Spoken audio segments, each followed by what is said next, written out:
구약성경 1300면 나옴 2장 우리 한 절씩 교독하도록 하시겠습니다. 파괴하는 자가 너를 치러 올라왔나니 너는 산성을 지키며 길을 파수하며 내 허리를 견고히 묶고 내 힘을 크게 굳게 할지어다.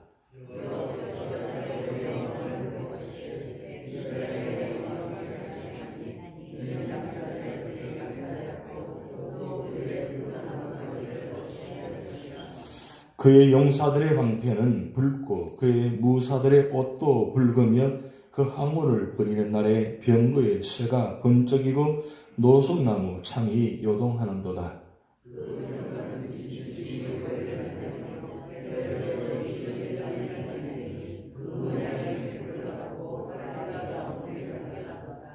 그가 그의 존귀한 자들을 생각해내니 그들이 엎드러질 듯이 달려서 급히 성에 이르러 막을 것을 준비하도다. 정한대로 왕후가 벌거벗은 모습으로 끌려가니 그 모든 시녀들이 가슴을 치며 비둘기같이 슬피 우는도다.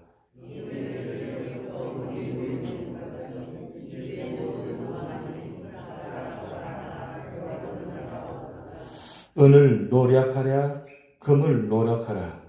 그 저축한 것이 무한하고 아름다운 기부가 풍부함이니라.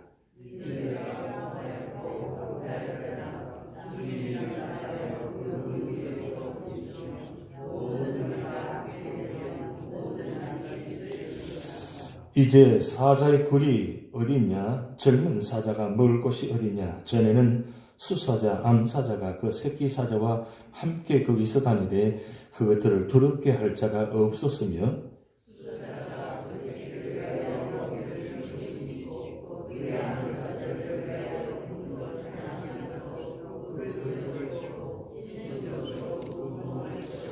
합독하시겠습니다. 만군의 여호와의 말씀이 내가 내 대적이 되어 내 병거들을 불살라 연기가 되게 하고 내 젊은 사자들을 칼로 멸할 것이며 내가 또 내 노력한 것을 땅에서 끌어내니 내 파견자의 목소리가 다시는 들리지 아니하리라 하셨느니라.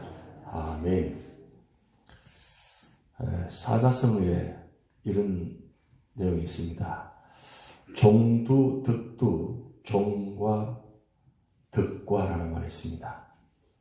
종두, 득두, 종과 득과. 이 말은 콩을 심으면 콩을 얻고 오이를 심으면 오이를 거둔다. 이런 뜻입니다. 이건 쉽게 말하면 모든 것은 반드시 원인에 따라 결과가 나타난다. 그걸 성경적으로 하면 뿌리대로 거둔다 이런 뜻입니다. 오늘 나옴 2장은 니느웨 성이 멸망하는 장면을 아주 생생하게 지금 사실적으로 표현한 내용입니다. 왜 니느웨가 이렇게 멸망을 당할 수밖에 없는가? 그것이 오늘 말씀드린 주 내용입니다. 722년에 이 아수르 니느웨가 북이스라엘을 멸망시킵니다. 이때 멸망을 시킬 때에 1차, 2차, 3차 포로로 잡아가는데 참 놀랍게도 남유다 1차, 2차 포, 3차 포로로 잡혀가듯이 북이스라엘도 아수르로 1차, 2차, 3차 포로로 잡아갔습니다. 그럴 때에 이 아수르가 어떤 만행을 저질렀냐 하면 보통 포로는 그냥 줄을 묶어서 가는 것이 일반적인 관행이었다고 합니다. 그런데 이 아수르가 얼마나 잔인했는지 약탈과 파괴는 물론이고 사람을 말뚝을 꽂아서 죽이고 그리고 살갗을 벗겨내서 죽이고 그리고 포로로 잡혀갈 때는 포로들의 입과 코를 갈고리로 끼워가지고 그리고 아수르로 니느웨로 잡아갔다는 겁니다. 그러니까 이 아수르가 얼마나 잔인했는지 아주 사실적으로 표현한 내용입니다. 그만큼 이 아수르가 아주 굉장한 잔인한 사람들이었습니다. 원래 북이스라엘 멸망시킬 때는 하나님께서는 1차, 2차 포로, 3차 포로 잡아갈 때 참 많은 기회를 주었습니다. 근데 왜 그러면 북이스라엘을 멸망시킬 때에 이토록 잔인한 나라를 세워가지고 이토록 그렇게 잔인하게 죽음을 당하고 포로로 잡혀갔느냐? 그 원인은 어디에 있다고 생각되십니까? 북이스라엘이 하나님께서 그렇게 축복한 나라인데 그들이 금송아지를 만들어서 벨과 다른 자가 베델에 다른 자가 세우고 그렇게 오랫동안 하나님 선지자를 보내서 말씀을 전함에도 불구하고 그들이 회개하지 않고 돌아오지 않으니까 결국에는 아주 잔인한 방법으로 하나님은 이 아수르를 세우셔가지고 심판의 도구로 사용했습니다. 그래서 이 아수르는 근동 지방에 누구도 대적할 자가 없었습니다. 그런데 이 북이스라엘을 멸망시키고 난 후에 681년에 이 아수르가 남유다를 침공합니다. 남유다를 침공할 때 열왕기하 19장에 보면 놀라운 한 장면이 나타납니다. 아수르 왕 산헤립이 18만 5천 명 군사를 이끌고 남유다를 침공합니다. 이제 남유다는 이제 그야말로 풍비덕산 완전히 멸망할 수밖에 없는 그런 상황에 직전에 있습니다. 그런데 열왕기하 19장에 보면 놀라운 것은 하나님께서 그 밤에 특별하게 하나님 역사의 방법으로 18만 5천 명이 그야말로 한밤에 사라지는 그런 기가 막힌 역사를 나타냈습니다. 그러고 난 다음에 650년에 이 아수르 왕 산헤립을 그의 아들들이 이 왕을 죽이게 됩니다. 그리고 이후에 이 아수르 왕 내전이 일어나가지고 분란이 나서 그야말로 아수르가 다시는 망할 수 없다는 그런 상황까지 갔었는데 기가 막히게도 놀랍게도 612년에 이 아수르 나라가 메데, 바사 그리고 바벨론 연합군에 의해서 멸망을 당합니다. 오늘 이 본문의 말씀은 612년에 바벨론과 메데 연합군이 니네웨 성을 먼저 공략해서 멸망시키는 장면을 지금 말씀하고 있는 장면입니다. 그런데 이 내용이 하나님께서 나온 선지자를 통해서 612년 멸망의 9년 전에 하나님께 나온 선지자를 통해서 말씀하십니다. 앞으로 9년 후에, 물론 9년에는 말씀 없습니다만 9년 후에 니네웨 성이 어떻게 멸망할 것인가를 아주 사실적으로 그저 전장 현장에서 보는 것처럼 아주 생생하게 그 사실적인 말씀을 지금 예언하고 있습니다. 근데 이 말씀은 예언의 말씀입니다. 근데 이 예언의 말씀이 612년 이 니네웨 성이 그대로 똑같이 멸망을 당했습니다. 그러면 왜 하나님께서 오늘 니네웨 성에 이 말씀을 선포하겠을까요? 1절부터 7절까지는 니네웨 성이 아주 처참하게 멸망당하는 장면을 기록한 것이고 8절부터 13절까지는 멸망을 당한 후에 니네웨 성이 얼마나 공허한지 황폐화되었는지를 지금 그대로 말씀을 기록해 놓았습니다. 9년 이후에 일어날 일을 지금 하나님께서 선지자를 통해서 말씀한다는 뜻입니다. 그러면 왜 하나님께서 이 나온 선지자를 통해서 앞으로 일어날 지금 이 니네웨 성에 말씀하고 있습니다.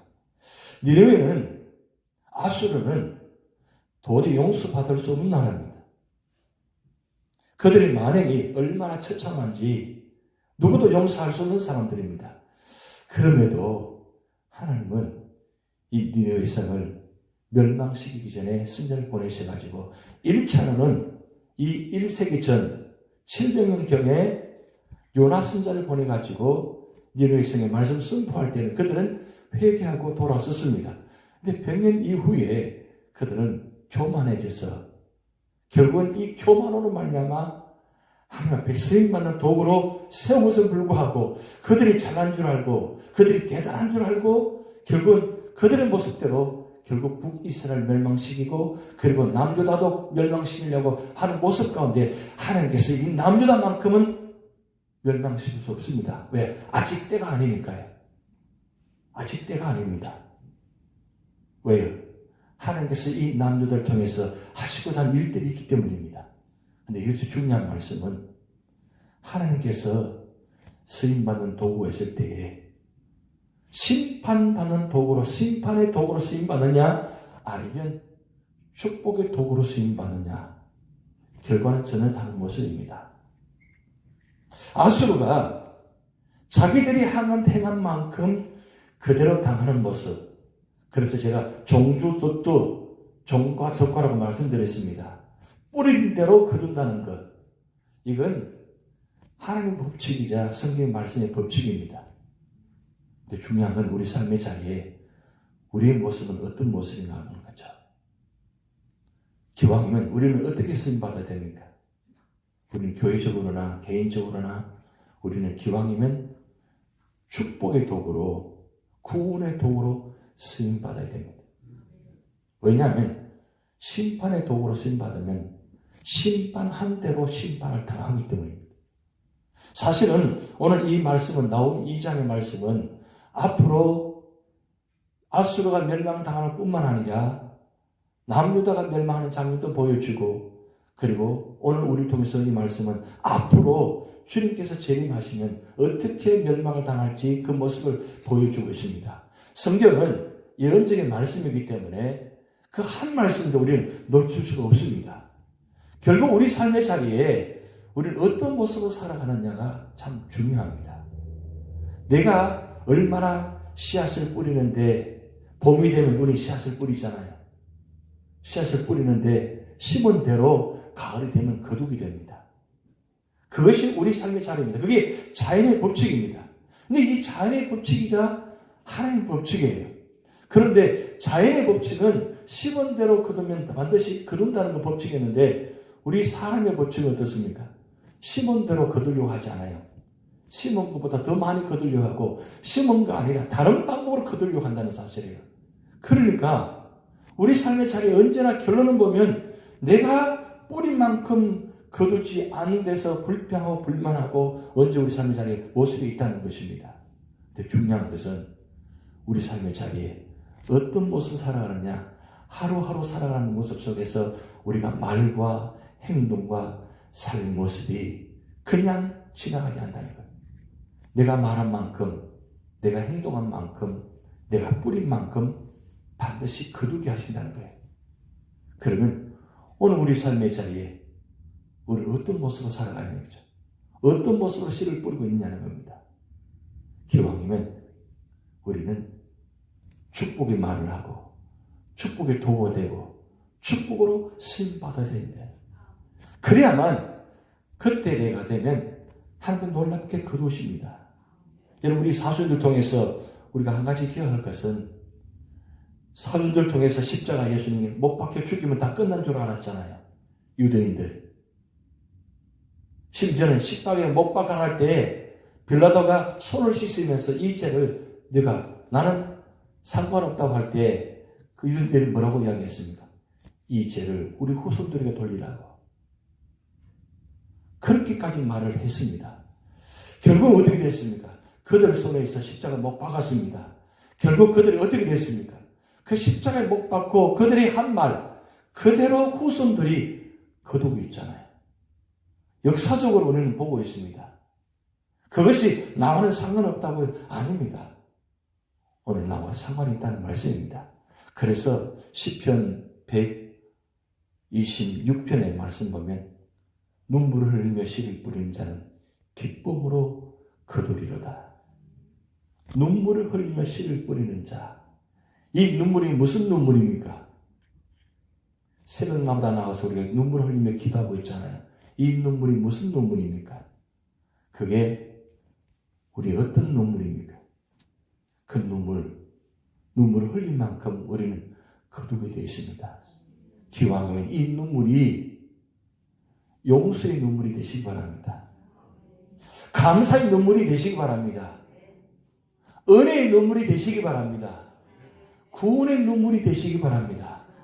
내가 피눈물을 흘려서 용서하지 못하고 내가 그렇게까지 끝까지 눈물 흘리면 그런 모습으로 끝나는 것이 아니라 내가 받아들일 수 없고 용서할 수 없는 그 문제도 주님의 십자가를 보면서 주님께서 나의 죄를 씻기 위해서 십자가 피 흘리기까지 하셨는데 우리가 주님의 은혜를 바라보면서 내가 다시는 그 피 흘림이 없어야 되는 것이고 기왕이면 우리 손에서 피 흘려서 거두는 것이 아니라 씨를 뿌려서 거두는 이런 축복의 열매가 우리 삶의 자리에 있어야 된다는 겁니다. 여러분, 우리는 주님의 십자가 피로 말미암아 우리는 구원의 선물을 받았습니다. 주님의 피 흘리심으로 양손, 양발에 피를 박아서 피 흘리심으로 우리는 구원받았습니다. 그럼 우리는 어떻게 돼요?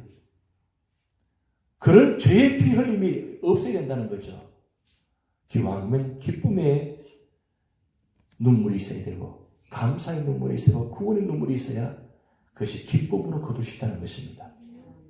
이 사순절 기간 우리 삶의 자리에 이 은혜가 여러분에게 있기를 바랍니다. 한 가지 여러분 반드시 기억하실 것은 심판의 도구로 쓰임받지 마시기 바랍니다.